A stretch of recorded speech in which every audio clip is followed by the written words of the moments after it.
Good morning, students. Welcome back to TSN Class 6 Science session. So, in the last session, we have completed the chapter which is water, and I hope you have completed your work, which is the question and answers in your notebook of that chapter. So, today we will start with air around us. Okay, students. तो हम basically किसके बारे में इस chapter में पढ़ेंगे? हवा के बारे में, एयर के बारे में। Excuse me. एयर क्या है, कहाँ कहाँ कैसे कैसे वर्क करता है, एयर के अंदर कंपोनेंट क्या है, एयर एनिमल्स और प्लांट्स को कैसे अवेलेबल हो पाता है, कैसे वो यूज़ करते हैं और कैसे हम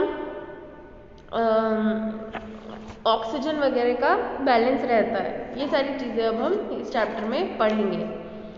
सो we have learn in chapter 9 that all living things require air, but have you ever seen air?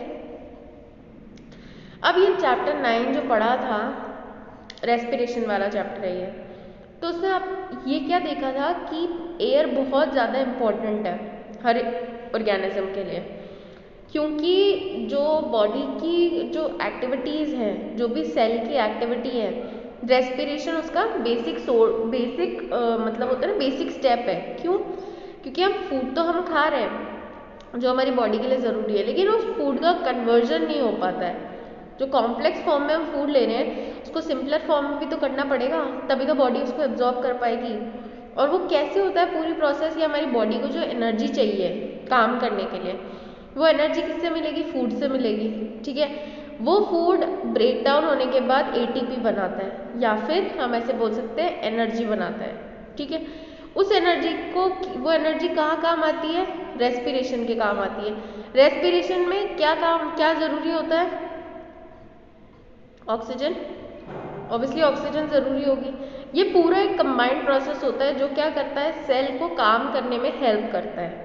ठीक है, तो air is very very important for every organism. Her organism, अगर वो एक सेल का है या 2 सेल का है, सबके लिए एयर ज़रूरी है। ठीक है, ऑक्सीजन की बात नहीं कर रही हूँ मैं एयर की बात कर रही हूँ। क्या आपने एयर देखी है? मतलब अगर आप आसपास में देखोगे सराउंडिंग, तो have you ever seen air? Have you ever watched air? या और like running air, have you ever seen? No, you might not have seen air, but surely you must have felt its pressure in so many ways. अब ये चीज़ आप देखेंगे कि आपने air देखी नहीं होगी कभी, लेकिन आपने 110% उसका प्रेशर फील करा होगा।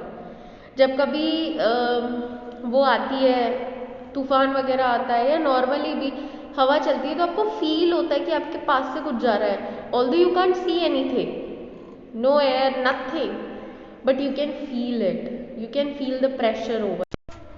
You notice it when the leaves of the trees rustle or the cloth hanging on the clothesline sway. आप खुद तो फील करते ही हो ऑब्वियसली, 100% आपको अपनी बॉडी पे तो फील होता ही है। साथ में क्या होता है, जब लीव्स पे, जो पेड़ पे जो लीव्स होती हैं वो हिलती है, ठीक है, तब आपको फील होता है। या आप कोई क्लोथ्स आप तार पे टांग देते हो, जो क्लोथ लाइन पे डाल देते हो, उसके बाद वो कपड़े हिलते हैं, तब आपको फील होता है। तो जो नेचुरली हो, जैसे आपके कर्टेन्स हो गए घर में, तो उससे भी आपको फील होता है, क्योंकि वो हिलते हैं। वो किसकी वजह से हिलते हैं? एयर की प्रेशर की वजह से ही हिलते हैं। Page of an open book begin fluttering when the fan is switched on. जब स्विच ऑन करते हैं फैन, जब आप गर्मियों में स्विच ऑन करते हो, तो क्या होता है, आपकी बुक्स के जो पेज होते हैं वो हिलने लगते हैं ऐसे ऐसे। वो किस वजह से होता है students? Because of air, running air. Okay, the moving air makes it possible for you to fly your kite. हाँ, जो एक बहुत एग्जाम्पल जो हर बच्चा जानता है वो है काइट का एग्जाम्पल। तो जो काइट है वो हम उड़ाते हैं, बच्चे उड़ाते हैं, आप लोगों ने भी उड़ाई होगी, राखी वगैरह पे आप लोग बेसिकली काइट उड़ाते हो। तो उस टाइम क्या होता है, जो एयर होती है, बहती हुई या जो मूविंग एयर होती है, उसकी वजह से ही आपकी काइट उड़ पाती है। ठीक है, do you remember activity 3 in chapter 5 in which you separated the sand and sawdust by winnowing? अब क्या होता है, आपने देखा होगा, आपने जो एक्टिविटी अगर आपने 5th चैप्टर ढंग से पढ़ा हो तो उसमें होता है कि एक ऐसा होता है, उसके ऊपर आप सारे दाने वाने रख देते हो, आपकी जो भी चावल है या कुछ भी है, मान लो दाल है या मान लो गेहूँ है, उसके ऊपर जो कवर्स होते हैं, जो गेहूँ के ऊपर कवर आता है ना लाइट लाइट, वो क्या होता है, वो उसके साथ मिक्स रहता है। तो हम क्या करते हैं, हम ऐसे ऐसे हिला के उसको गिराते हैं। तो गिराने का सिस्टम क्या है, जब हम इसको यहाँ से गिराते हैं तो जो दाल है या मान लो गेहूँ है, वीट है, वो भारी है तो यहाँ गिर जाता है। लेकिन एयर जो आ रही है उसकी वजह से जो उसका कवर होता है वो हल्का होता है, तो वो क्या करता है, दूर जाके गिरता है।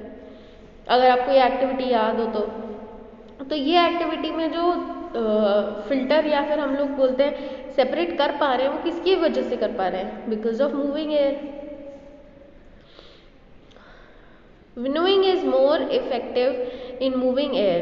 You may have noticed that during storm the wind blow at a very high speed. आपने देखा होगा जब डिस्कवरी वगैरह पे बहुत ज़्यादा देखते हैं हम ये चीज़, या बारिश वारिश के मौसम में, तो क्या होता है जब ठंड आ रही होती है या फिर जैसे बारिश आने वाली होती है उससे पहले क्या आता है, तूफान आता है। तूफान मतलब बहुत तेज़ हवाएं चलती है, मिट्टी पेड़ वेड़ काफ़ी ज़्यादा मिट्टी उड़ जाती है उसमें, आपके घर पे कपड़े होते हैं वो भी कभी कभी उड़ जाते हैं, बहुत ज़्यादा आती है तो ये सब आप नोटिस करते हो। It may even uproot trees and blow of the roof top. अब ये जो मैं बता रही थी वो बहुत बेसिक चीज़ थी, बेसिक टाइमलाइन पे बता रही थी, लेकिन कई बार वो इतना ज़्यादा स्ट्रॉन्ग होती है वो विंड, या वो जो स्ट्रॉन्ग होता है, जो तूफान होता है वो काफ़ी ज़्यादा स्ट्रॉन्ग होता है। उसकी वजह से क्या होता है, कई बार जो ट्रीज़ हैं उनकी रूट्स भी, इतना प्रेशर लगता है कि ट्रीज़ की रूट्स निकल के ट्रीज़ उड़ जाते हैं, घरों की छत उड़ जाती है, ये तक हाल है, इतनी स्ट्रॉन्ग हो सकती है wind. Have you ever played with the फिरकी?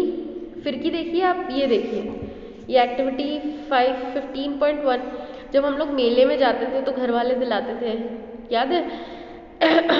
ये होता तो ये ऐसा है, देखिए होता तो ये ऐसा है, ठीक है, लेकिन ये इस तरीके का होता है, लेकिन क्या होता है जब हवा चलती है तो ये घूमता है, देखा होगा अगर आपने, तो ये घूमता है। तो ये किस वजह से होता है students, because of running air. तो जो एक्टिविटी है activity 1, let us make a फिरकी of your own following the instruction shown in figure 15.2. Hold the stick of the firki and place it in different directions in an open area. Move it a little back and fro. क्या होता है, इस type की फिरकी बनानी है, paper बनाना है, ठीक है, इस टाइप का पेपर बनाना है फोल्ड कर करके।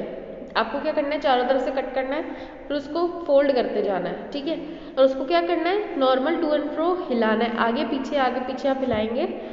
Observe what happens. Does the firki rotate? What makes the firki rotate? Moving air, isn't it? अब हम जो सेम एक्टिविटी कर रहे हैं तो उसमें क्या होगा, ये मूव करने लगेगी, आपको दिख रहा है ये इधर जा रही है। ये क्यों जा रही है स्टूडेंट्स, ये इस वजह से जा रही है क्योंकि जो फिरकी है उसके अंदर से एयर ब्लो हो रही है, जब हम आगे पीछे करते हैं उसके अंदर से हवा पास हो रही है, तो जो मूविंग एयर है वो ही क्या कर रही है, इसको रोटेट कर रही है। Have you ever seen a weather cock? It shows the direction in which the air is moving at that place. ये देखा है आपने? ये जो है ये देखा है आप लोगों ने? ये मूवीज वगैरह में दिखाते हैं, हमारे घर में तो इतना नहीं होता। तो ये क्या करता है, जब इसमें से एयर पास होती है तो ये घूमने लगता है, इसको ऐसे ऐसे घूमता है। अगर तेज बाढ़ आने वाली है तो ये ऐसे ऐसे घूमने लगेगा इसके अंदर, ठीक है। तो ये इससे क्या पता चलता है कितनी विंड है, किस डायरेक्शन में ये फ्लो हो रही है, ये सारी चीज़ें हमें इससे पता चल जाती है, इसको बोलते हैं वेदर कॉक, ठीक है। तो स्टूडेंट जो हमारा नेक्स्ट टॉपिक है, is air present everywhere around us. तो ये जो टॉपिक है 15.1, ये अब हम नेक्स्ट सेशन में डिस्कस करेंगे। Till then, please complete your work. We'll be checking your copy and I'll be sending you few notes and question and answers. Do it in your copy. Have a nice day. Thank you.